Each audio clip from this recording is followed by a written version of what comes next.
Volume up and cutting the volume down. We ain't gotta do it no more.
Freedom Journal of 1827. This is the first black newspaper, black-owned newspaper, and it said that we wish to plead our own cause. Too long have others spoken for us. We wish to plead our own cause. Too long have others spoken for us. Too long has the public been deceived by misrepresentations in things which concern us dearly. I'm going to take a moment and look at that. We wish to plead our own cause. Too long have others spoken for us. Too long has the public been deceived by misrepresentation in things which concern us dearly. What was happening in that time is we wasn't, as black people, we were free, but we wasn't being represented well. Anyway, Freedom Journal, their first print in 1827, literally said we wish to plead our own cause, and that simply means that we are going to tell our stories. Nobody else is going to tell who we are and what we do. Nobody else is going to depict who we are and what we do. Their form of what they see us as will no longer be the only thing that's written on paper. So we have to tell our own stories. We have to show others what is happening.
Freedom Journal of 1827. This is the first black newspaper, black-owned newspaper, and it said that we wish to plead our own cause. Too long have others spoken for us. We wish to plead our own cause. Too long have others spoken for us. Too long has the public been deceived by misrepresentations in things which concern us dearly. I'm going to take a moment and look at that. We wish to plead our own cause.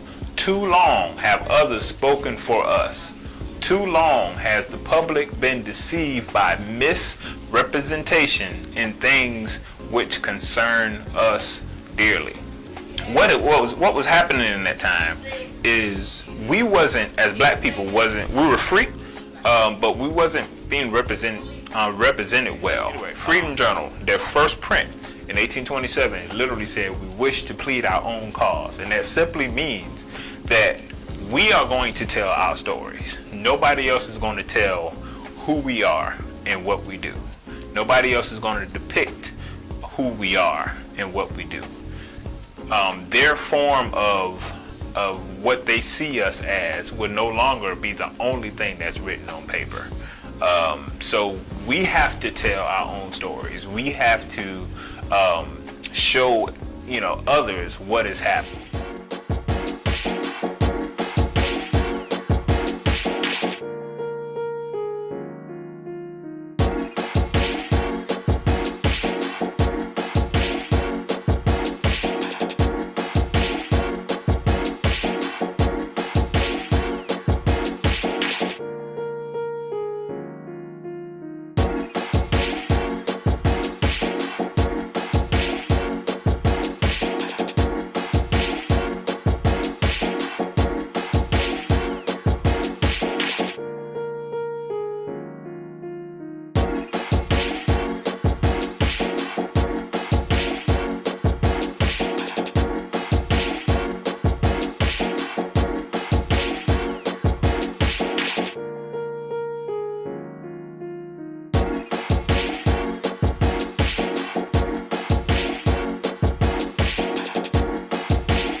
ATEM is not working. Start the countdown again.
Freedom Journal of 1827. This is the first black newspaper, black-owned newspaper, and it said that we wish to plead our own cause. Too long have others spoken for us. We wish to plead our own cause.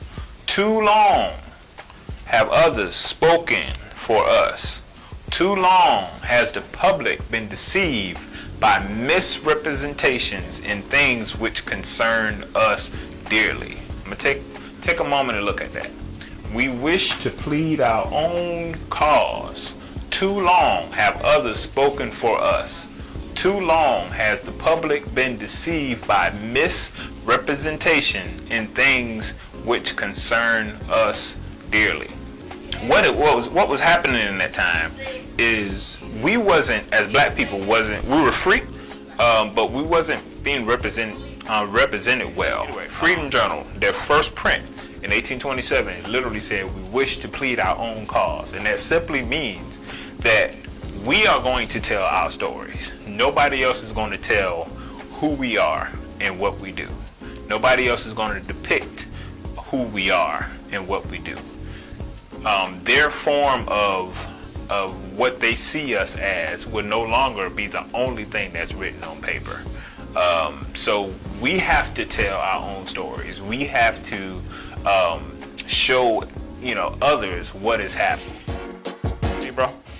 What's going on, everybody? This is Shantae Darby. I'm glad that you are logging in today. And so every now and then I do the Black Couch special. And essentially the Black Couch special is me bringing in guests, just like I did on the Black Couch. If you don't know about the Black Couch, go to my YouTube channel. Matter of fact, you can just go to blackcouch.org. It'll send you to all the previous Black Couch episodes that I've done. It's 50 of them. So if you got a lot to catch up on if you don't know anything about the Black Couch. But anyway, so Black Couch is essentially where I sit down and talk about entrepreneurs and people that are actually doing things in the community to talk about their journey, how they got started, because I want them to use their story to connect with you. People who may inspire to be entrepreneurs, may inspire to do community work, or may inspire to do anything, but just don't know how to get started. So that's the connection. That's the reason why the Black Couch was born. And so today I have another guest, and his name is Hamilton Jacobs. And Hamilton Jacobs is all of those things. But one thing that we're going to specify, two things we're going to specify, is the organization that he started called the Bridgeover Foundation. And then the second thing is his impact on the community and on education and schools. So before we go to Hamilton, first of all, I want to say thank you for being here, brother. Man, thank you for having me. I appreciate it. All right, cool. So before we go to that, again, we want to reiterate what you are seeing here. This is Black Couch Live on the KingdomCulture.tv network. That's KingdomCulture.tv. This is a network. So to go further of exactly what KingdomCulture.tv is, here's this video and talk about our official campaign.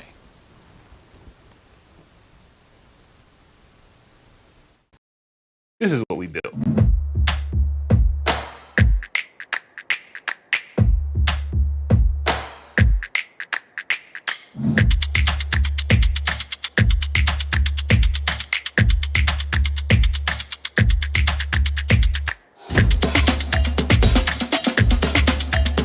Everything, literally everything you see here.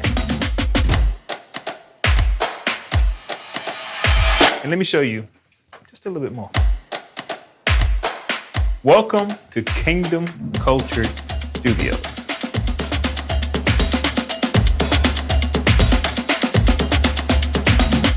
And you guessed it, we built this too. And I'm gonna show you why this is so important. Those who control the media control the mind of the masses. Media is our education. Media is how the world is shaped in our eyes. If the people that look like me and you don't control it, then who are controlling us? So in thinking about that, we are building what we call KingdomCultured.tv. What is Kingdom Cultured TV? Well, it's a network. Just like Fox Network, ABC Network, CBS Network, the stuff that you see on TV. We are bringing terrestrial TV to the internet, but we're doing it with integrity. We're a faith-based organization, so we are going to uphold standards that represent everyone well. We are building a platform where people that share our same ideals, share our same experiences, share everything that we would like to see in film. We're now providing a platform for that can happen. Not only going to be entertaining, but it's going to be educational as well, because it's going to bring up different points of views and different expertise in some of the subjects that we should talk about in our communities. That's what Black-owned networks have done in the past, and we're just really trying to bring that back. What we're building here, it's not your typical Christian network. Because when you think about Christian network, first thing you think about is a network that's playing sermons all day. You know, that's not what we're doing here. Ministry is happening, but what we're doing by educating. When you don't vote, then you don't get what you need on the agenda for those municipalities. Yeah. Because they believe, I'm gonna call it what it is, when the community is silent, they get silent treatment. Right. Entertaining. God bless you. God bless you. God bless you. That's how they insult to the country. God bless you. Big Body God did it again. You woke up on the right side of the dirt, so let's give God a praise. This is John Lakin and friends. Movies. As soon as I get my legs stripped back, I'm out, all right? And you and your God can have this place to yourself. You know, Coach, I'm the coach. You know what coach I'm talking about. The one that sits high and looks low. I had a good time too. You're a pretty funny guy. And TV shows. Of couples state that, you know what, it's so much going on, and by the time we get home and get the kids settled and this, we're so exhausted that we just don't even have time for each other. Set aside some time. Put it on your calendar. At 7:00 p.m., we're having dinner in the bedroom. Or you can come out in your little sexy dress, whatever you feel. You know, fix yourself up. Do what you have to do for your spouse. Because when you got married and decided to have children, the children were not to take the place of your spouse. So, come along. Nah, for real. We're friends now. Come along, ride this train. There's nothing to lose, but everything to gain. So, look, let's build this thing together. You see what we built? This is what we building. Let's build this together.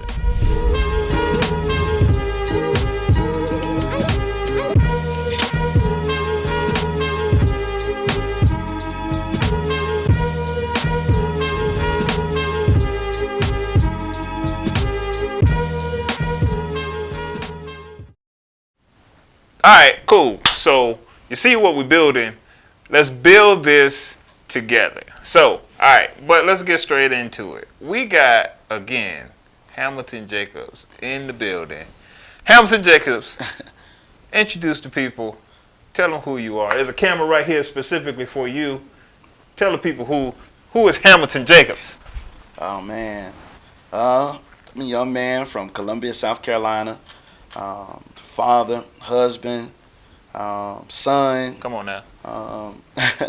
Listen, a servant to the people. Yeah. And that's what I look at myself as somebody that wants to help as many people as possible. Yeah. Mostly everybody have seen my platform from being here with you, being with my brother, John Lakin. But we have a foundation, the Bridge Over Foundation, which my wife and I started just to be a bridge of success to all people in every aspect of life.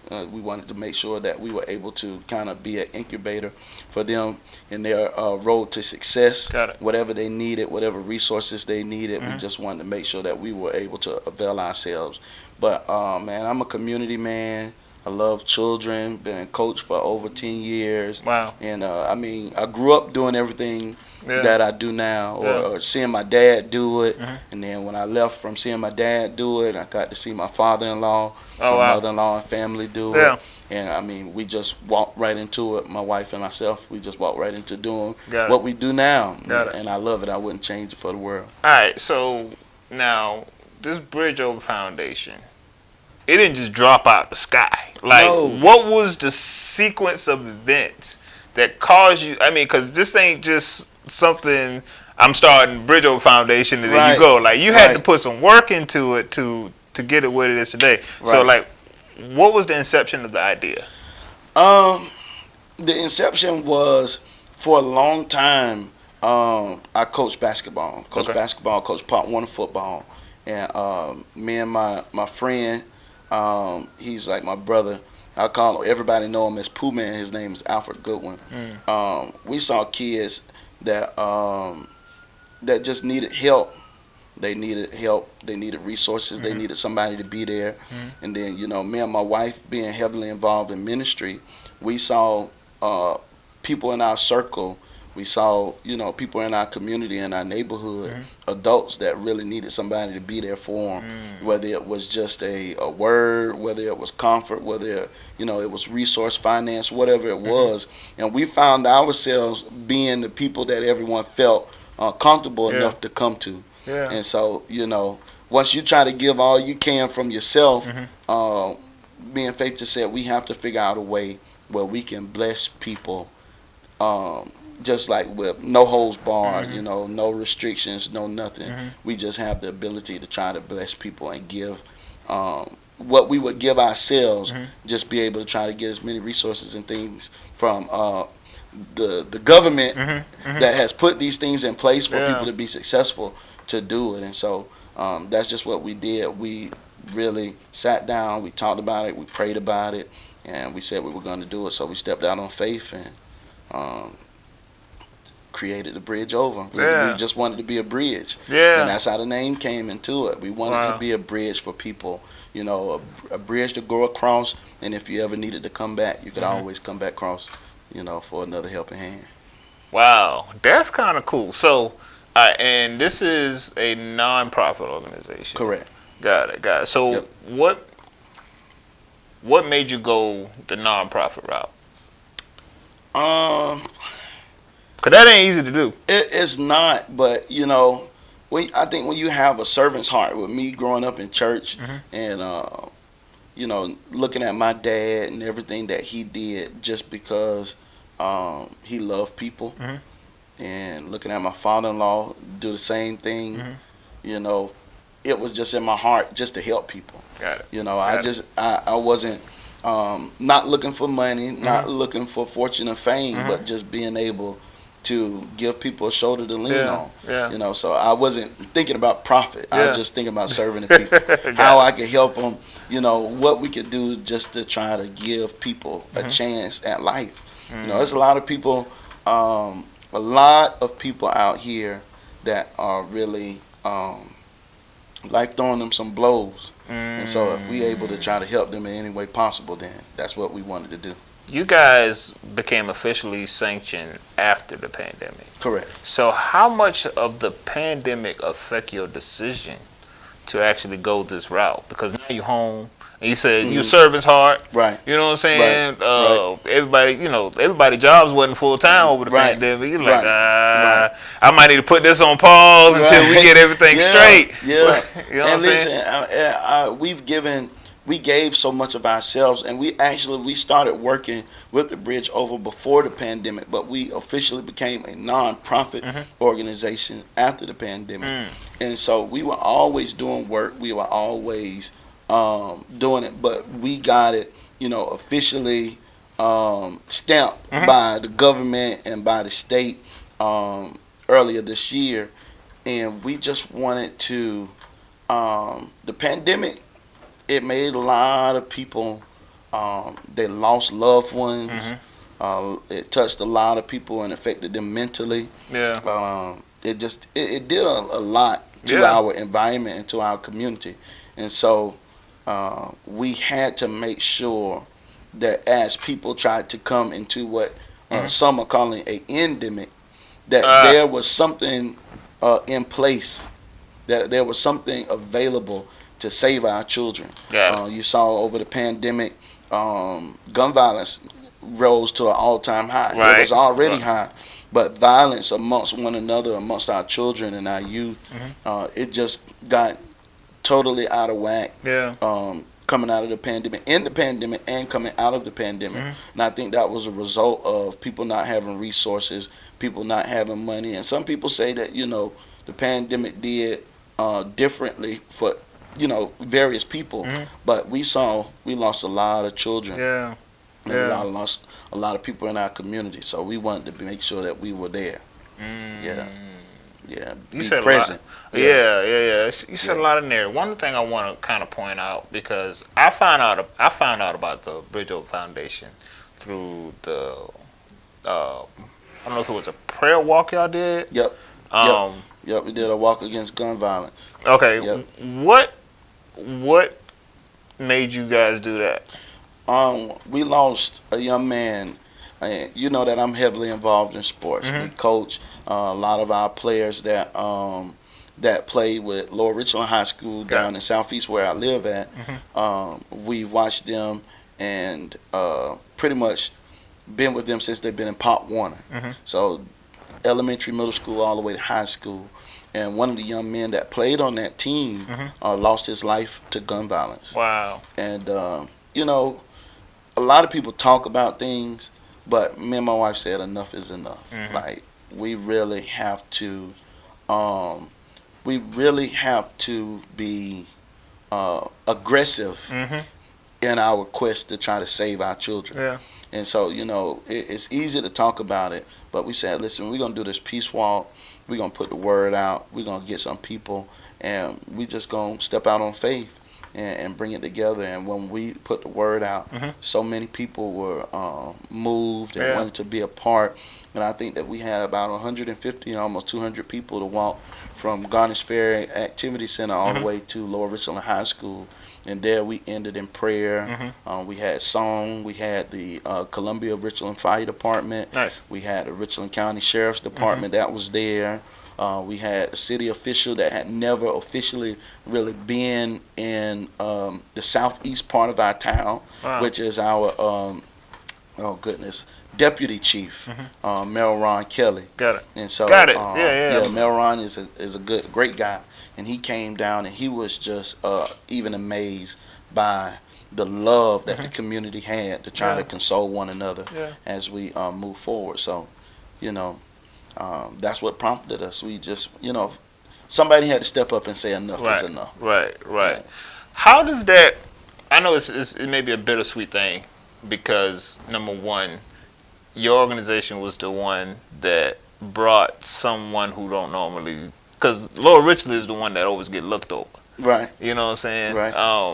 But it brought a city official who never really looked at Lower Richland to that. I know that's a good feeling for you. But how does it make you feel that it took this long? Well, with me knowing him and knowing that he's a good guy, I know that it was not on purpose. However, but he ain't the only guy. Yeah, he's not. He's not. He's not. And I just think that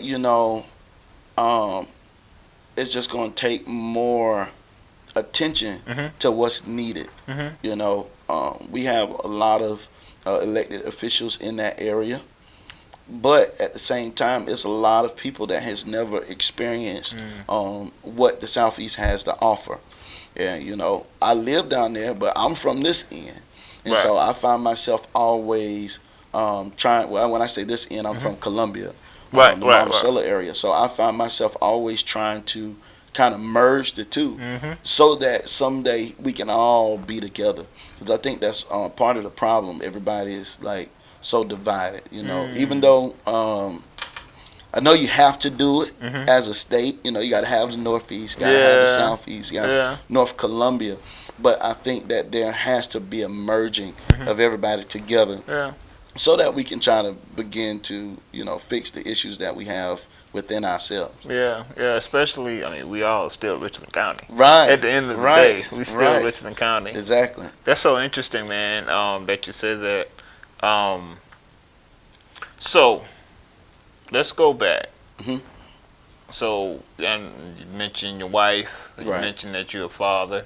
So, and you mentioned that you're a servant. So, like those things, I know that you're a minister as well. Correct. So, all that is inside of you. Right. You know what I'm saying? So, how do you balance it all, though? You know what I'm saying? Because you still got to be daddy. Right. You still got to be hubby. Right. And then when they ask you to pray on Sundays, you got to pray. You just can't just pull anything out because you know you got to know the Lord on Monday through Friday and Saturday too. So like, how do you balance it all, sir? Man, you know, you definitely balance it by praying and having God in your life first and foremost. That's definitely balancing act. But I think one of the easiest ways and the easiest things for people to do to stay themselves is always be themselves. And so, come on with now. me, you know, I'm integral. I'm a servant. You know, what you see is what you get. I have a genuine heart. So I don't have to, it's not like I'm putting on a facade. Like people know they'll get the shirt off my back. If they call me and if I'm able, I'm going to do it. Most times, even if I'm not able, I'm still going to try to do it because that's just what type of person I am. So I believe that it's important for you to balance everything just by making sure that you stay true to yourself. You know what I'm saying? Like, I have to make sure, because I'm a servant, you know, I talk trash to my wife, but it's nothing that she can ask me that I won't do for her. You know what I'm saying? It's nothing that a member in my church or my sons or anybody can ask me that I won't do. Unless it's just some way off in left field, but most times that doesn't happen. And so I just try to stay true to that. You know, I don't try to overextend or overexert, but I try to stay true to who I am, and I'm a helper. I like to help people. Wow. I want to see people be successful. Yeah. That's cool. That's cool. So, I'm going to shift here. Gotcha. You just ran for school board. Did. First of all, why? Man, I ran because I have a vested interest. Okay. Let's talk about this vested interest. Man, I have children in the district. I'm a coach. I've been a coach for over 10 years. I interact with children daily, every day. Every day of the week, I'm interacting with children. I'm interacting with students. And I see firsthand what they need and hear firsthand what they're asking for. Boots on the ground. Boots on the ground. Boots on the ground. So I ran just because I felt like I was genuine enough and hardworking enough to serve our teachers and our staff and make sure that our parents got what they need because I'm honest. But I knew that also I could give our children what they needed. So it's a win for everybody. It's not like, you know, one group is being overlooked and another group is being highlighted. But I really felt like, and I still feel like, I have the tools to make sure that I'm able to help everyone. You know, not just one group of people. I think it's not just you have the tools. I think it's the position that you're in. You know, you're in a position to hear and raise those questions and be able to connect. I think we talked about this. You'd be able to connect, you know, our community to the people who actually make some decisions. Exactly. And that's what we need. We need real, honest, truthful people in those positions. You know, the first thing that you hear with people like myself, when you hear other people that may be more ingrained in politics or know about, you know, the political field, they say, man, you know, this not a field for you. You too good, your heart, you know what I'm saying? You don't want to, you know, you don't want to get your hands dirty. Like, this not the thing for you. But I just feel as though, we need more real people, you know? So whereas it's easy to say, you know what, you're right, so I ain't gonna do it. Right. I think that's almost cowardly. Mm. You know what I'm saying? Like, nah, I'm not gonna give the people what they need because it ain't for me. No, I'm gonna do all I can to try to make sure that we get somebody like Yeah. me in those positions. Yeah. Yeah. So we know that we didn't get the results that we were looking for. Right. Right. However, I think like the next day or a few days later, you inside of school. Right. Right. Serving. Yes, sir. What prompted that? Man, you can't stop. You can't stop. I tell people when I talk, and we online, but I tell a lot of people when I talk to them, I had a friend, a good friend, that's that knows and hears and know a lot of people in high places, and he told me before the election really commenced, like really got started, he told me, don't do it. He said, don't do it, stay out, don't do it, don't do it, don't do it. And I told him the same thing that I just told you. But what I tell people is, before I got into the campaign, I was in the schools. I was in the community. I was in the neighborhoods. And so, just because I lost, that's not going to change nothing. Yeah. The Friday before the election, I was in the schools. Wow. The I think it was the Wednesday or Thursday after the election, I was back in the schools. Yeah. And so, you just have to keep going. You can't, you can't let things like that set you back. You do hurt. Yeah, nobody wants to lose. But at the same time, when you know what your purpose is and you know who you're doing it for, right, then you keep going. Right. So what you typically do when you're there? Man, well, one of the opportunities that you saw, probably the most recent was I was a principal for the day. That's what it was. Yeah. Someone else, a good friend, matter of fact, Derek Pugh was on the couch. Yep. And I think he did something similar. I couldn't remember whether you did the same thing that he did or not. Right. So, principal for a day. I was principal for the day. Tell me about that experience, because I don't think I would ever. Awesome. It was awesome. Listen, it was an awesome time. I got there early that morning. We got my staff donuts and coffee. Okay. I brought them donuts and coffee and went out and greeted some of the kids as they came in. And one thing that touched my heart, and this is no slight against the principal, but one thing that touched my heart was I was talking to a little girl, I was pounding her up, and she came in and she was smiling, and I told her, I said, I'm your principal for today, I'm Mr. Jacobs, and she said, you're different. Oh, And wow. was smiling, ran up and gave me a hug. Wow. And so, when you have young children that come to you and tell you things like that, that just make your day. But throughout that day, I had an opportunity to go to classrooms and kind of see what the principal of our schools in Richland 1 do throughout the course of the day. So I actually got to evaluate some teachers, sit in on some guided lessons. I got a crock out of a basketball goal. Oh, wow. That got stuck. What? Yeah. A crock. A young man got his crock somehow stuck in a basketball goal outside, and they needed us to go get it. So when I got a basketball, I'm used to when the ball gets stuck. Yeah. My boys playing sports. Right. Just throwing the basketball up there and hit it and knock it down. So we got his crock down. But I got a chance to just experience the day-to-day operations of the school and even see, how some of our unsung or unheard of heroes, they operate, like our janitors and people like that. Those are the people that touch my heart when I'm able to go into the school. So that was a good day. And then the next day, we celebrated the veterans at my my middle son's, or my second to the oldest son's school, Southeast Middle School. We celebrated the veterans. And so we went there and we served them and had a chance to talk to them and thank them for all they do. So, it's a continuous thing. We always try to stay busy and let our staff, administration, and teachers and everybody know that they have somebody that's going to help them. Sweet. So, we're going to pause. Well, we're not going to pause. We're going to run a video about going above and beyond. Gotcha. So let's run this video and tell me what you think.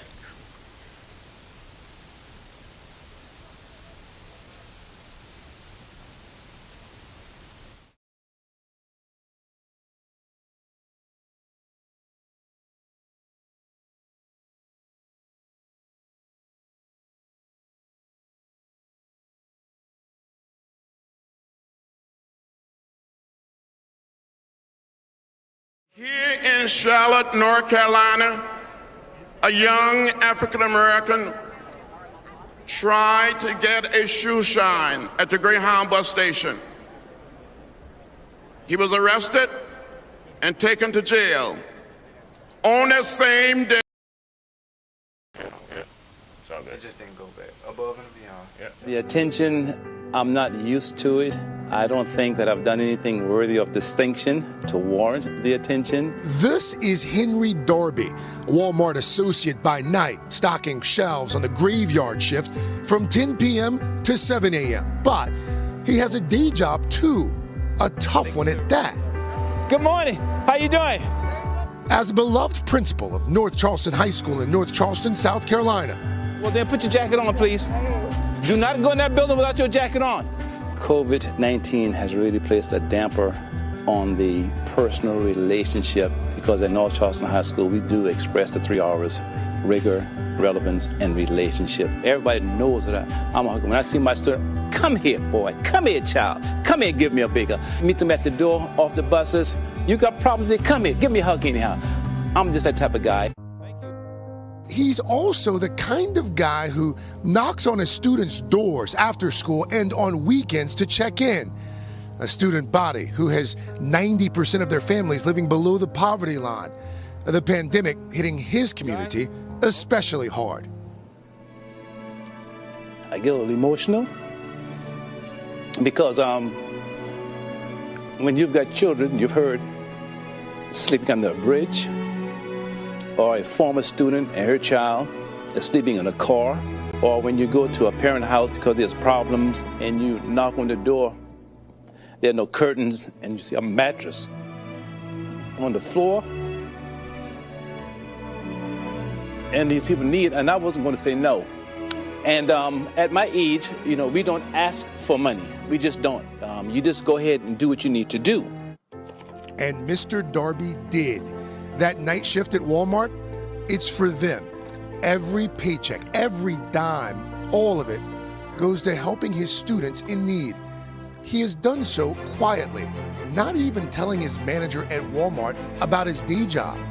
Even before we knew, it was something special about him. I would be so happy to have Mr. Darby for as long as he will have us as a part of his family and beyond. His endurance, almost superhuman, walking what must be miles through his high school hallways during the day and stocking what looks like miles of shelves at Walmart at night. It's shocking to everyone but his students because they know that's just the kind of man he is. He's ready to help anybody. He's impacting the community in a very special way. He's there when you least expect it, but when you need him the most. Mr. Darby's only request of his students, whom he calls his grandchildren, is to pay it forward. It's quite simple, simplistic. Just learn to help others.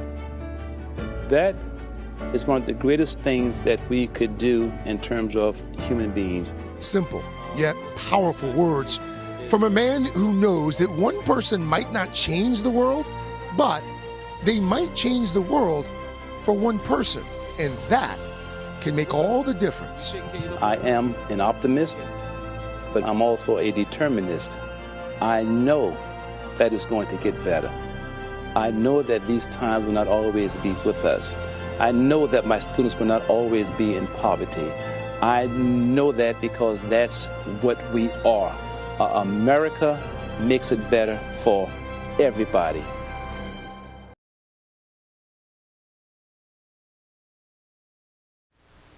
All right, so I know y'all heard the name Darby a few times. Right. See right, it makes the connection. That is actually my cousin. So that's my dad's first cousin from Charleston. And what they didn't mention is not only is he a principal, and not only that he worked at Walmart, but for many years he was an elected official. Wow. He was the city council for North Charleston for many years. So it's kind of shocking to me that people in Walmart didn't know who he was because he'd been in city council for so many he years. Like a humble guy, so they probably. Yeah, yeah. We call him Pumpkin, man. So Pumpkin is he is that kind of person. So I brought that up not to boast about my own family, but to talk about people that go above and beyond for students. Right. How do you feel about that, and how do you encourage other people to think that way? It's necessary. When you look, and he touched on a lot of the issues that that we see. A lot of times, us that work in the community and work with children, that we see that a lot of people don't talk about. You know, I was the manager for 5 years of a Section 8 property, or a HUD property. Come on. And so you see a lot of different things that, you know, some people would never imagine. Wow. And so it's important that we have people that are willing to go above and beyond the call of duty, because it's necessary.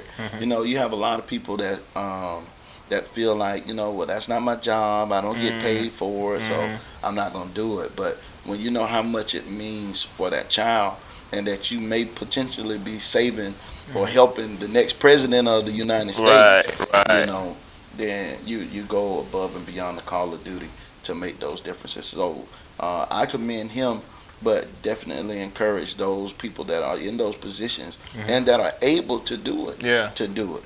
You know, you can't squeeze blood out of a turnip. And so if you you know, if you're not able to do it, then that's understandable. But those people that can do it and that can, you know, push, making sure that they're able to assist everybody else, then you know, they should do that. Sweet. You said, well, I know you from Columbia. Be more specific on where you from and how you grew up. Monticello Road, Hayward Brockington. Okay. Yeah, Hayward, all the way up Monticello at the top. Right there. Hayward Brockington Road is right before you get to CIU. Okay. Almost going into Jenkinsville. And so that's where I'm from. Born and raised, went to Eau Claire High School, Denny Terry's, Hayward Gibbs Middle School. Got it. And so, yeah, that was my upbringing. Got it. Coming Got up it. there. Yes, sir. Got it. Yes, Got sir. it. So, you growing up, what are some of the things that you did that influenced you as an adult in the things that you're doing now? Man, I've always been an overachiever. Okay, let's talk about this overachievement. Man, listen, you know, it started in elementary school. I went to the district spelling bee. Okay. That was elementary. Middle school, I was an exchange student to Africa. What? I was an exchange student to Africa. I was the student body president in 8th grade. Oh wow! When I got to school in 9th grade, I was National Honor Society. I was all of those things, not only National Honor Society, but I was my senior class president. Okay. You know, so I was, you know, gave address at graduation. So I always was in some form of government or doing something productive in school. I always was a leader. Got it. Yeah, I always was a leader. And then, like I said, I saw my dad while I was in my high school years. I saw my dad, in which he was Richland School District 1 Volunteer of the Year, back to back. Wow. You know, several different clubs, athletic booster club, not only athletic booster club, but band booster club. The list goes on. Blue Ribbon Committee, SIC chair, PTA, PTO. Heavily involved. So I seen that. After I matriculated and got into adulthood, then I watched my father-in-law bless numerous people. You know what I'm saying? So, you know, all throughout my life, I literally saw the people around me help other people. You know, so it wasn't like that was a strange territory for me. And it was just easy, you know, with my wife being the great woman she is, she has the same heart that I have. So we just walked into it together. Sweet. That's dope, man. Yeah. Let's go to another video, and this is gonna bring me into my next point. Let's go to the Lean on Me video. Some guy beating up Kid Ray.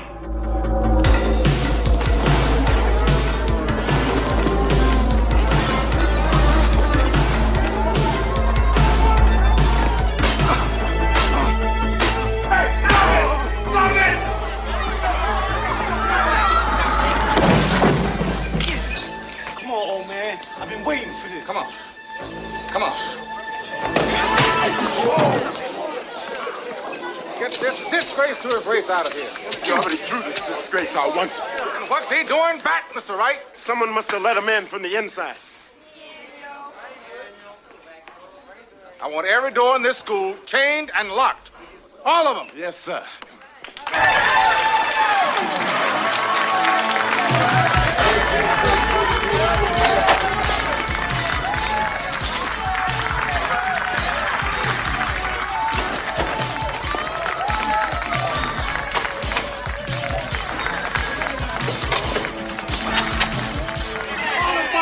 Fire code, and you cannot prevent me from going to the zone.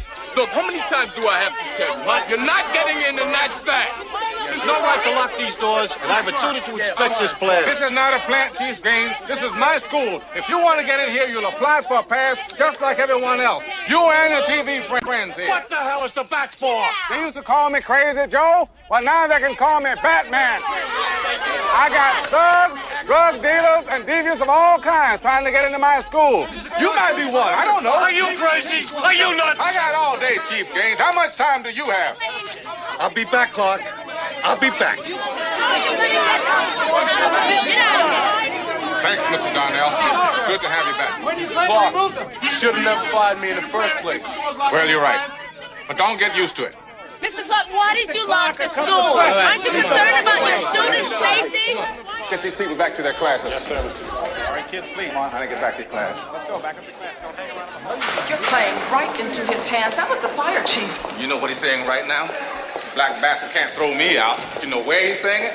Out in the parking lot. Mr. Clark, a baseball bat, is that the image you want to project? They got me those emergency doors that sound an alarm when you open them up, like the ones the white schools have. I wouldn't have to chain them.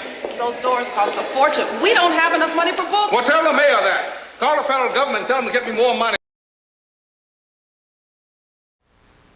Alright, so that was from one of my favorite movies, Lean on Me. I love that movie. And come to find out that my father-in-law actually went to that school. Wow. Yeah, he's from Patterson, New Jersey. He actually went to Eastside High. So, wow. One thing that you see in that film, and I brought this up, is what Joe Clark, the principal, had to do something unconventional to actually ensure the safety in a school that is really poverty stricken. Correct. And early in the movie, I didn't show that part, but he actually, like, he recognized some white folks that was at the school, and he said if they had the money to go somewhere else, they would have abandoned us a long time ago. So it is very evident that this ain't no middle class. This ain't like all the things that was happening in this school is the result of poor people. You know, people dropping out, kids dropping out, kids not really even care about school, but they there because it's a place to go. Maybe for some people, it may be the only meal that they might get. Correct. You know, for some, they actually want to make it out the system, but there is no resources there to help them make it to the next level. So that's what we're talking about, the scores being so low. And then, like earlier in there, he talked with one of the students, and if the path he continued to go, that he'll be dead in a year. Like, those are the things that they are dealing with. Now, this movie back in the 80s. But we see the same thing now. Yeah, and unfortunately, we can't have too many Joe Clarks. So we have a lot of people will be down at Alvarez Glen, but we need more people with Joe Clark passion. We need more people that are that passionate about trying to create a safe haven for their children and for their students to learn. You know, some things are off limits, and some things, and this is a time where people have to be vocal about what they need. And how they want to achieve the goals that they've set. And we see everything that's going on with the schools right now. We see the guns coming into the schools. A couple of weeks or a couple of months ago, we had all the fake hopes. All the different things that are happening, you know, social media, bullies, and different things of different things that are going on. So you have to be intentional about trying to create a plan and saying what you feel you need to be successful in that plan. Joe Clark felt like he had to chain the doors. You know, he knew that he had told certain people you couldn't come back to the school. Right. He knew that, you know, the fire marshal and the people on the outside weren't that concerned as he was to help his students to go further in life. And so we need more people that have that same passion. Of course, they won't be able to use the same tactics, but they need to be able to tell the people and the powers that be that this is how I feel our students will be successful. Yeah. And be given that opportunity. So yeah. I that is also one of my favorite movies. I hadn't watched it in a long time, but every time I watch it, I like seeing his passion, and I also like seeing that his students saw that he cared. Yeah. You know, his students saw that Mr. Clark, he gonna be the only one that go to bat for us. He not gonna let us get pregnant. He not gonna let us do drugs. He not gonna let us sell ourselves short. And so I believe just as being a coach in the community and being a mentor to several students, it's my job to do the same thing. Right. I'm not gonna let you fail. Right. If I see you and your pants hanging down, I'm not gonna just let you walk around with your pants hanging down. I'm gonna tell you, listen, pull your pants up. If I'm talking to a young lady, I'm gonna tell them, listen, no, you don't deserve that. You know, God didn't bless me with a daughter. He gave me 4 sons. But if I see any of my little cousins or, you know, any of the people that look to me as to be a father or my goddaughter or anybody else, I'm gonna always tell them, listen, you deserve the best. Yeah. You know, nothing less. And so we owe it to ourselves, and we owe it to the people that we serve to make sure that we giving them the best of us.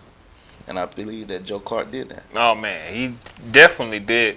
One thing that we did see in that film was, even though he had unconventional methods, it yielded great results. Right. But at the same time, like, it took him breaking down so many barriers, like mental barriers, like mentality of the school, like mentality of parents. Man. Like, how do you talk about you being an overachiever. You talk about how your parents was involved and your achievement involved in everything that you was dealing with, and you a parent the same way. Right. But how do you encourage someone who is on Section 8 that's working 2 jobs, or, you know what I'm saying, got a few kids, and they just can't be the PTA meeting and be at their job at the same time? Like, what is the encouragement for them? As a servant, for me, is to meet them where they are. Okay. And so I help them by making sure that, you know, if you can't get to the PTA meeting, I'm going to make sure you get the information. Or I'm going to try to make some resources available for you. I think that a lot of the problem that we see right now, and we see in schools, and not only in schools, but community and things of that nature, we stop at 1 or 2 ways to try to inform or educate a person. And if those 2 don't work, or those ways that we've already implemented doesn't work, we stop there. And we basically say all is lost. Yeah. You know, we don't try to go out. You know, me and you were talking a little bit earlier, like the old methods of door knocking, doing things of that nature, and really just, you know, word of mouth, spreading the word. You know, and so it's important that you do whatever it takes to get the word out, to make sure that people are informed. It's gonna take a little bit more work than usual, but you have to do that. And I think that was what he did. He saw that, you know, the ways that we're used to doing things, that's not going to work. So we have to do something different, and you have to change the mentality of the people. And I think when people see that you are passionate, when people see that you are willing to work and that you're going to go hard for something, then most oftentimes they'll join you. I got a video to coin exactly what you said. We're going to do it out of order. Run the video for Canada 2. So here's the other issue that I just think we've got to be concerned about.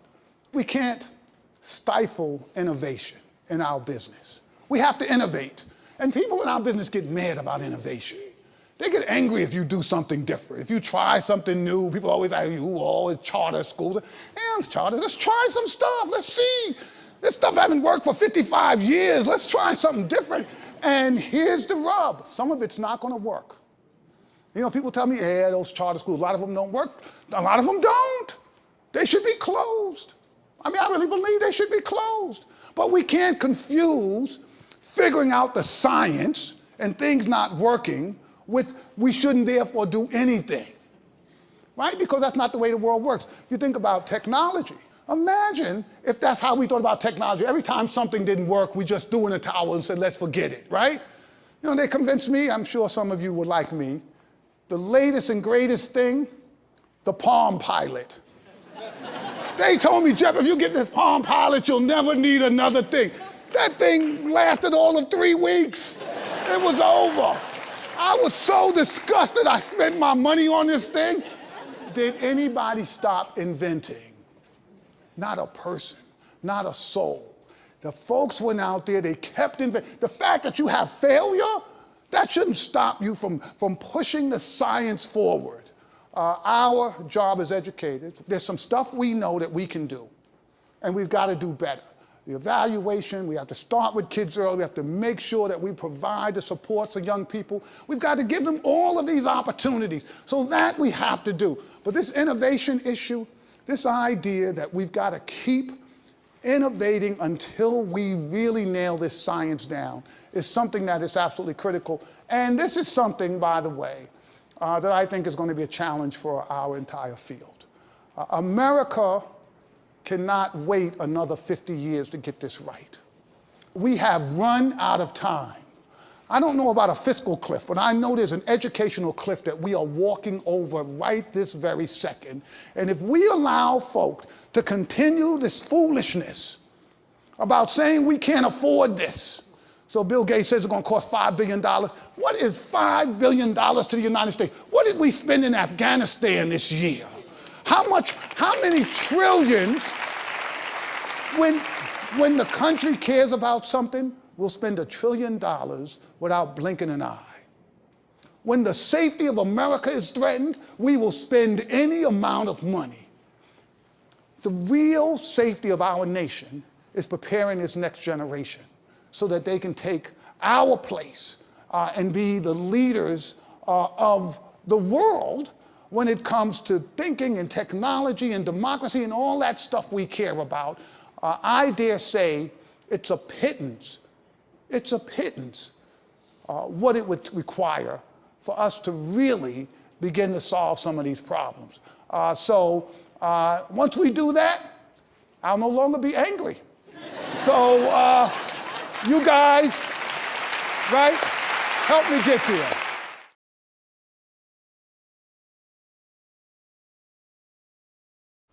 So that clip mainly talks about how, just like how you said, using more than just the normal 1 or 2 ways to do something that we've been doing for the last 55 years that been failing. Because life is ever changing. Ever changing. You know, when you talk about the PTA meetings, I remember back at home. Now I live here in Richland County. Back at home is Williamsburg County, which is 2 hours away. Right. So I remember during the time something was happening with the school. My high school got closed down this year, but I remember when they was trying to fight to keep it open. And the only way I was able to actually listen in on the conversation is one of my sister, I call her my sister, she went live through those meetings. Right. So like I was able to stay abreast 2 hours away by using something simple as going Facebook Live. So you wondering why there's no live stream PTA meetings, right?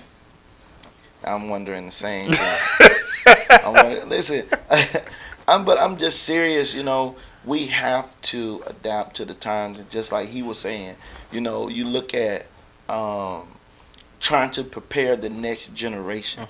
This next generation that's coming, even, you know, my generation that I'm in, but the one behind me, they don't want to sit still. Right.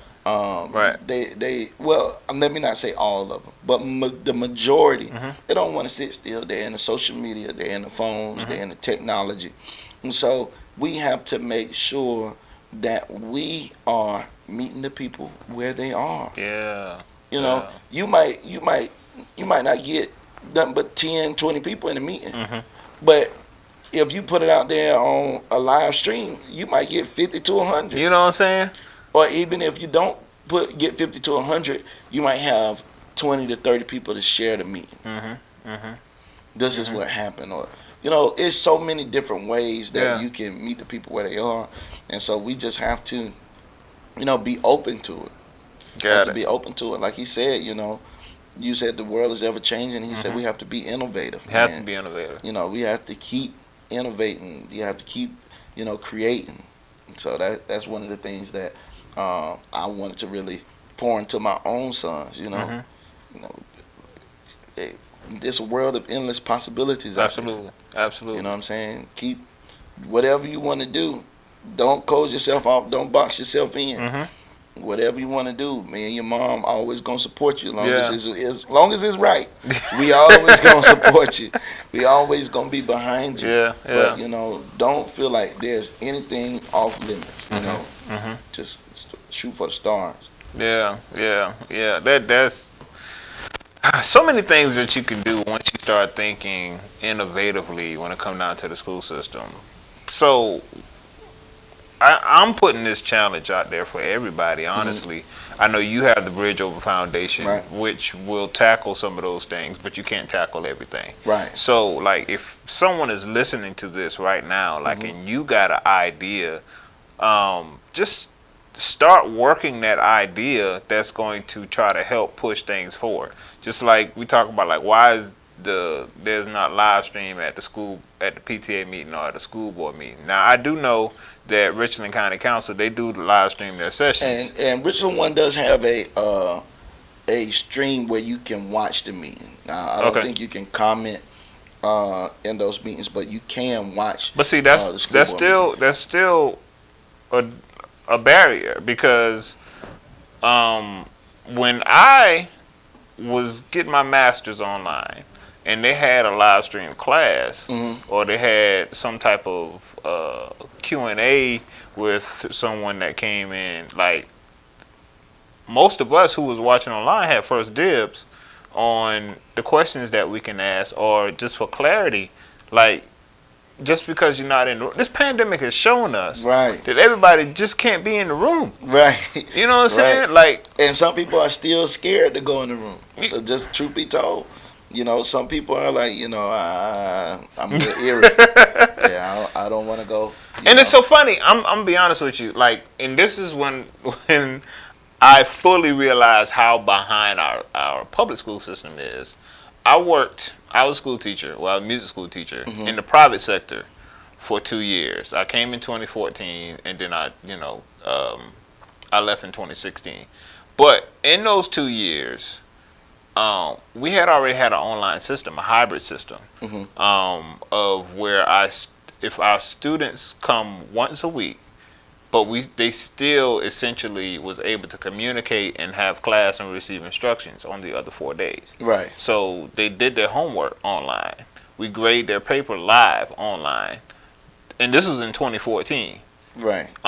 Those students who were full time in our music school, because our music school was full time, actually took their homeschool classes through K-12 program, which is a homeschool program, but we did it in a school setting, so it's set up like a mini university. So, like, literally, the kids was never out of instruction, but like, even if they wasn't present, the hybrid system was already put in place.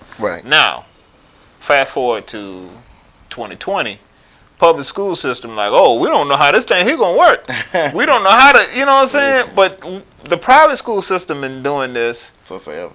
You know what I'm saying? Like, the truth of the matter is, if we cannot retain teachers, and teachers decide to leave in the mass drones that they say that they are going to leave in. Oh, they already. Yeah, it's a lot of them already leaving, but vacancies. it's even more saying, you know, this could be it. Yeah, this is it. I'm gonna find me something else to do.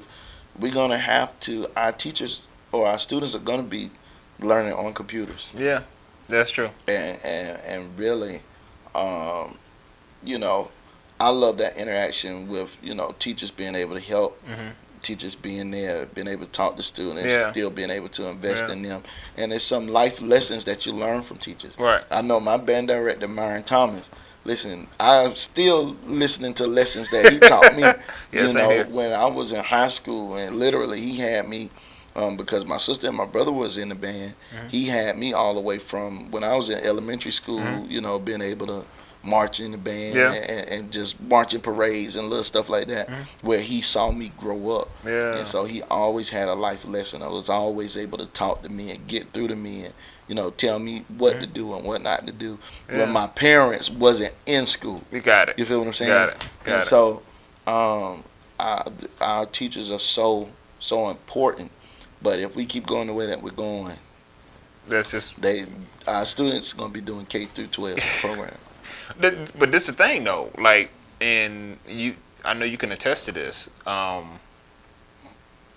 We generally see students do well when they are involved in arts or sports. When you can join the two together, like you talk about the band program. I was in heavily in band. 'Cause we both musicians, right? So, and we tend to see students have more passion because they have a balance there. That they can, like STEM programs for some students, they just not interested in. Right. But they'll do the STEM and be well in STEM if they get rewarded in being able to play basketball, be able to play football for the season. Right. Because they don't want to get sit down. Listen, you know what I'm saying? Yeah. I mean, prime example, I can use my own son. My oldest son had to make some adjustments when he got in high school for the first year. Got it. So he did his adjustments, but this year he set his mind, he knew he wanted to make sure he played football, he wanted to make sure that he played basketball, he wanted to make sure that anything that he wanted to do, whether it's go to the movies with his friends, you know, he wanted to make sure that he applied himself and he accomplished those goals. And I mean, this year I'm probably the hardest on him out of everybody, out of my wife, out of my brother-in-law, my mother-in-law. You know, I'm probably the hardest on him, but he's really knocking them out the park. Good. You know, he's on pace actually to graduate early. So Come on now. Man, listen. He did well, they say when you do a 360, you turn right back in the same place. But I guess he did a 180. But I'm telling you, I mean, I'm just so proud of him. Yeah, I mean, he's about to play basketball right now. But those sports, wanting to be a part of that, that being a big part of what we do as a family, you know, that was important for him. Like, damn, I got to play. You know, you know what I'm saying? We do the park. You know, Coffin Road Park, but it ain't nothing like putting on your high school uniform and being able to go out there and your friends and everybody be there. So, you know, that's just a testament to just what you said. You know, when you really have something that drives you and gives you that determination to go forward, then it definitely aids in that success. Yeah. Got it. Yeah. Run Canada 1.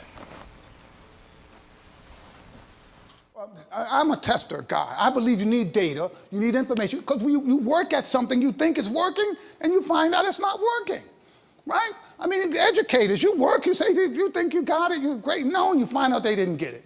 But here's the problem with testing. The testing that we do, we're going to have our test in New York next week, right? It's in April. You know when we're going to get the results back? Maybe July, maybe June. And the results have great data. They'll tell you Raheem really struggled, couldn't do 2-digit multiplication. And it's so great data, but you're getting it back after school is over. And so what do? You go on vacation. You come back from vacation, now you've got all of this test data from last year. You don't look at it. Why would you look at it? You're going to go and teach this year. So how much money did we just spend on all of that? Billions and billions of dollars for data that it's too late to use it. I need that data in September. I need that data in November. I need to know you're struggling, and I need to know whether or not what I did corrected that. I need to know that this week. I don't need to know that at the end of the year when it's too late, because in my older years, I've become somewhat of a clairvoyant. I can predict school scores. You take me to any school. I'm really good at inner city schools that are struggling. And you tell me last year, 48% of those kids were on grade level. And I say, okay, what's the plan? What did we do from last year to this year? You say we're doing the same thing. I'm gonna make a prediction. This year, somewhere between 44 and 52% of those kids will be on grade level, and I will be right every single time, right? So we're spending all of this money, but we're getting what? Teachers need real information right now about what's happening to their kids. The high stakes is today, because you can do something about it. Yeah. Everything he said was on point. Man, I love this dude, man. Yeah. I actually watched some of his seminars when I was teaching. Mm-hmm. That's how I knew about him. And a lot of these clips are old. Right. But again, nothing changed. Right. You're right. You're right, because we see it every day, you know. When you look at the SC Department of Education, and then they'll give you the breakdown of all the test scores from the year before or the year, you know, and they give you, you know, 2020 to 2022 and everything, and they'll give you all the data that you need, but it's after the fact. Yeah. You know, and so we,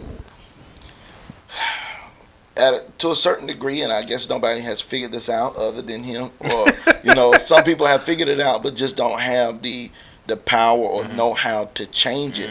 But we have to figure out some type system to get the information to our teachers earlier, so they can try to correct the problem before it's too late. Right. Honestly, I'm gonna be real with you. I don't think that is a teacher problem. I don't think it's a principal problem. I think it's just as like the educational system is set up in that way, just like he said, like after a certain amount of time, you don't think about it. But in my head, I'm like, okay, so if say for instance, second grade took the standardized test, right? And the data came back. Those second graders are now third graders.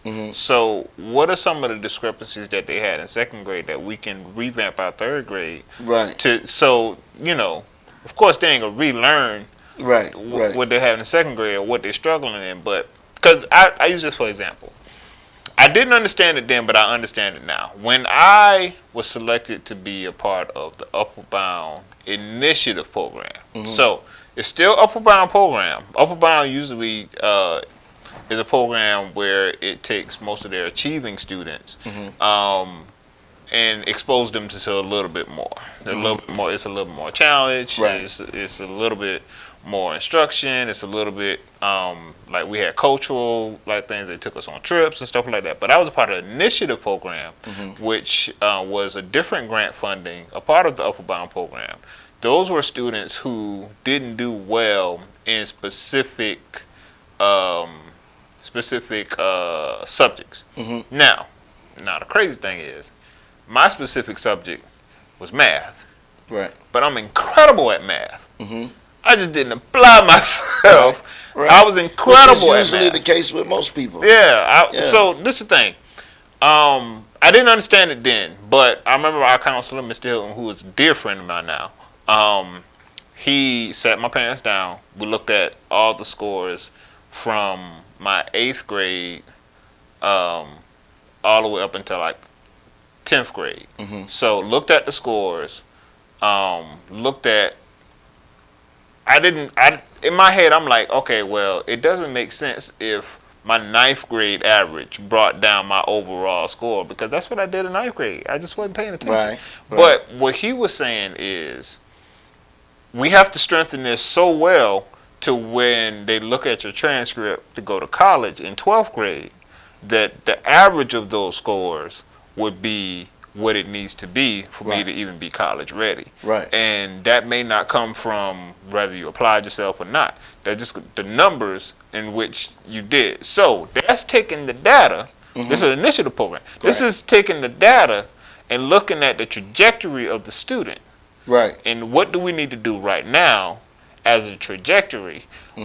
Why? Well, I know you probably don't know, but why isn't that something that, like, I know it's a lot of students in the class. I know it's a lot of students in these schools, and there ain't enough teachers, there ain't enough guidance counselors. But that was effective for me personally on a government program that said that, okay, this is what we need to do for these students to see whether it worked. And it actually worked, even though the initiative program didn't last that long. But and that's the problem. That is so many layers to what you just said, you know, because you have the people that know where to get the funding to create these programs to help people that don't necessarily want to tell the other. It should not be competition in these areas, but they don't want to tell the other people that can create a resource or avenue to help children, because they want to make sure that they keep the funding coming in for their organization or whatever the case may be. So you have that.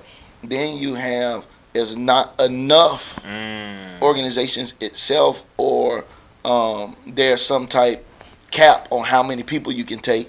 So you can't, Yeah, you know, we had 30. Right, so you can't make available, 30 out of 22,000 kids, you know what I'm saying? Even if you split that in half, you're at a disadvantage.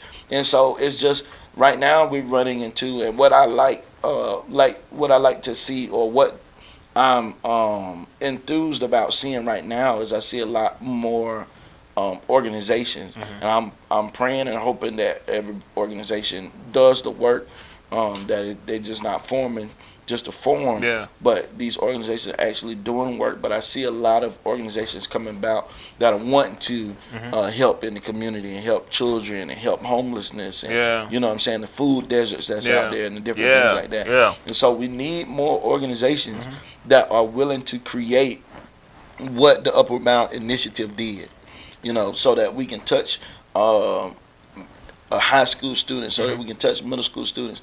What I've found of late is that, God is really pushing me and been talking to me about really not changing away from the middle schoolers and the high schoolers that I help, but really focusing in on the elementary kids. Because what I've learned, just from being in property management and coaching and different things like that, if we can touch the kids early and instill in them what they need and positivity and letting them know that they have someone that can support them and that will support them, then they'll continue and keep that with them always on their mind as they grow older. Sometimes it's harder and it's possible. So those people that may be listening, those people that work in this area, I don't want them to get discouraged. But sometimes it can be harder to get through to older kids than it is to get through to younger kids. So I'm really focusing in on trying to make sure that I always said that influence is cool. I want to have influence. Influence is cool, but I really want to make sure that I'm able to make an impact. That's it. Run Canada 3. Yeah. This is good. This is good. Run Canada 3. So what is the high school dropout rate at Harlem Children's Zone? Well, John, 100% of our kids graduated high school. Last year in my school, 100% of them went to college. This year, seniors will have 100% graduating high school. Last I heard, we had 93% accepted to college. We better get that other 7% that's just how this goes. And so how do you stick with them after they leave high school? Yeah, well, one of the bad problems we have in this country is these kids, these same vulnerable kids, when you get them to school, they drop out in record numbers. And so we've figured out that you've got to really design a network of supports for these kids that in many ways mimics what a good parent does. They harass you. Right? They call you, they say, I want to see your grades, how you do on that last test, what are you talking about that you want to leave school and you're not coming back here. So a bunch of my kids know you can't come back to Harlem because Jeff is looking for you, right? They're like, I really can't come back. No, you better stay in school. But I'm not kidding about some of this. And it gets a little bit to the grit issue. When kids know that you refuse to let them fail, right? It puts a different pressure on them, and they don't give up as easy. So sometimes they don't have it inside. And they're like, you know, I don't want to do this, but I know my mother's going to be mad. Well, that matters to kids, and it helps get them through. We try to create a set of strategies that gets them tutoring and help and support, but also a set of encouragements that say to them, you can do it, it is going to be hard, but we refuse to let you fail. Well, thank you, Dr. Canada. Please give it up for him one more time. Exactly what you said, man. That's it. You gotta refuse, man. I'm telling you, I cannot forget, or I can't say it because I don't want to forget anybody.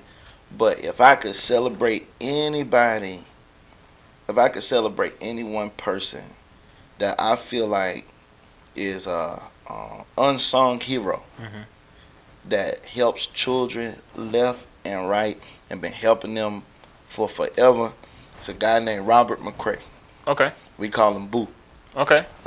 He's over the Trey 3 Hurricanes. He's over Team Unleashed, South Carolina, Team USC, which we have a team under that program. And my sons play football under his program as well. We play with the Hopkins Packers. And there's a lot of people that's doing a lot of great things. So I don't want to say, not, acknowledge those people. But him in particular, man, when I tell you, he is just like, he's a champion for children. Yeah. Man, I'm talking about let kids come into his home, stay in his house, go to meetings to make sure that, children can get back in school. Yeah. So many people trust him. Matter of fact, you came to our practice. Yeah. Listen, so many people trust him with their children because they know if ain't nobody gonna go to bat, he's gonna go to bat, and he's not going to let you fail. And we do the same thing. Me and my wife do the same thing, and there's a lot of people that's doing it. But when you work with children, and when you give your all, you have to have that mentality that failure is not an option. Yeah. And you can get tired, you can get frustrated. A kid may come to you several times and might trip over the same thing a million times, but you have to be able to say that 1,000,001 time. Get up. Get up, again. man. Try it again. Listen, you're going to make it. You can keep going. For sure. There's For nothing sure. that's going to stop you, nothing that's going to block you. Keep moving forward. And so that's, that what he said and that mentality, when you're working with children and you're really trying to help them, that's important to have. You can't do helping children and doing the job that we do is not for the faint of heart. I'm telling you, that's true. That's true. It's not because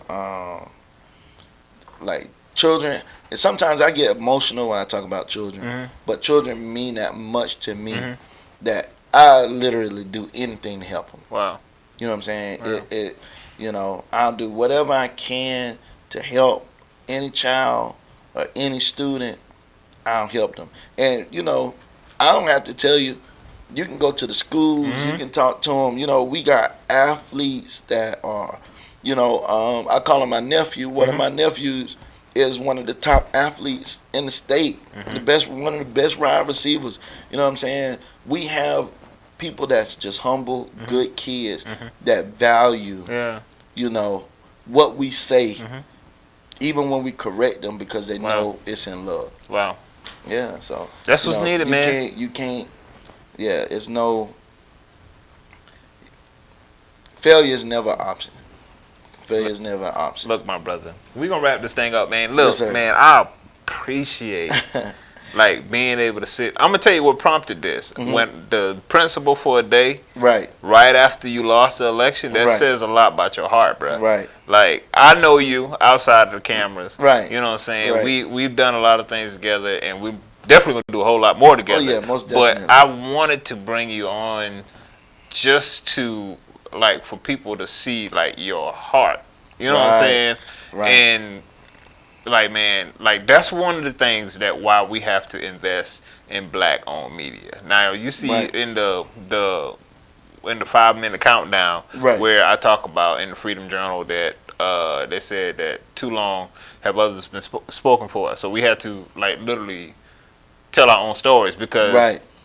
like, you ain't in the newspaper, Right, you ain't, you know what I'm right, saying, like things that right. you're doing, the person that you Right. talked about,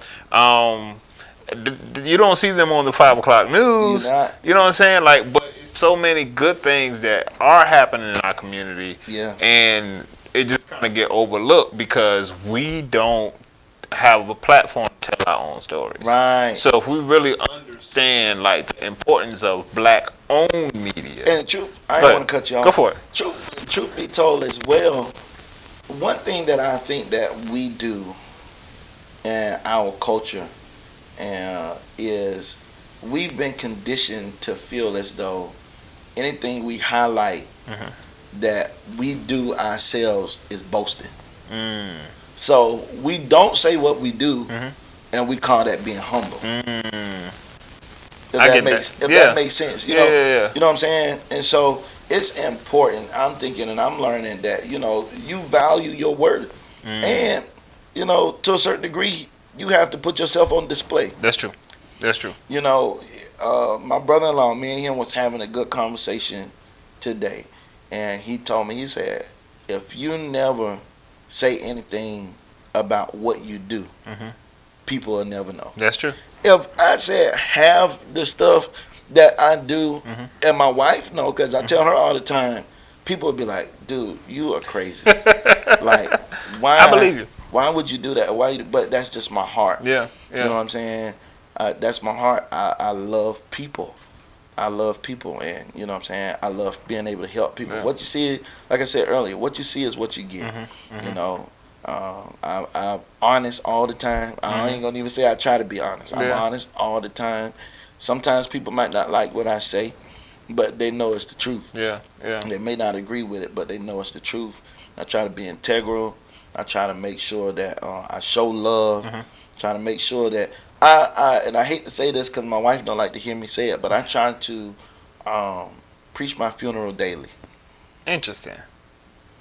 Try to preach my funeral daily. I'm sure some great preacher, when the Lord called me home, Yeah. I'm sure some great preacher come Yeah. and preach somewhere. But I want people to be able to say, Hamilton was a good guy. Got it.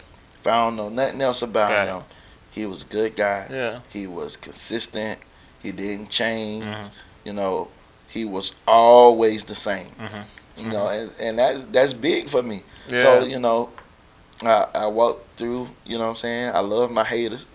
I show them love, and I love on the people that love me even more. You know what I'm saying? Good. And Good. I'm gonna be here. It didn't go my way. It hurt. I know everybody. There's an opportunity because I know everybody been listening. Everybody been waiting. Yeah. And I hadn't really had a candid conversation about the election. Just because you give yourself time Yeah. to allow your emotions to not take over your conversation. But truth is, it hurt. You know what I'm saying? You hurt, especially when you feel as though you are the best candidate for the job. Right. It hurts, but I never turn my back on my people. That's good. I never turn my back on all the children that I love and I help. I never turn my back on my community. You know what I'm saying? I just want to celebrate my wife. My wife been there riding right along with me the whole way. You know what I'm saying? Right, Pushing right. me. You know what I'm saying? Times where other people didn't see a lot of the things that was happening, she was always by my side. Yeah. She was ready to jump out there. I had to, Yeah. you know what I'm saying? Would have to, just hold up. You know what I'm saying? Stay back. But she really was there with me. And all of my family. You know what I'm saying? I love everybody. All my family prayed for me daily, covered me. But my wife was every step of the way. You know what I'm saying? She was on my heels. She wouldn't let me go anywhere, you know what I'm saying, by myself or not being covered. So, you know what I'm saying? That's one thing that I'm learning, to appreciate my village, appreciate the people that's around me. I had a lot of people that stepped up and that was there for me. You know what I'm saying? That's and I'm going good. to be there for them. That's good. I'm going to be there for them. I ain't going nowhere. Yeah, that's what I'm talking about. It's funny you said that. Appreciate your people. On another show on the network called Craig and Kobe, one of the comments, Craig said, his grandmother said that, how you say that? A frog will praise his own pond even if it don't have a lick of water in it. Man, let me tell you something. My father-in-law, and you might have seen some of the posts that I posted before. My father-in-law would always tell me, I know you want to wrap it up. My father-in-law would always say, it's a sad frog that won't praise his own pond.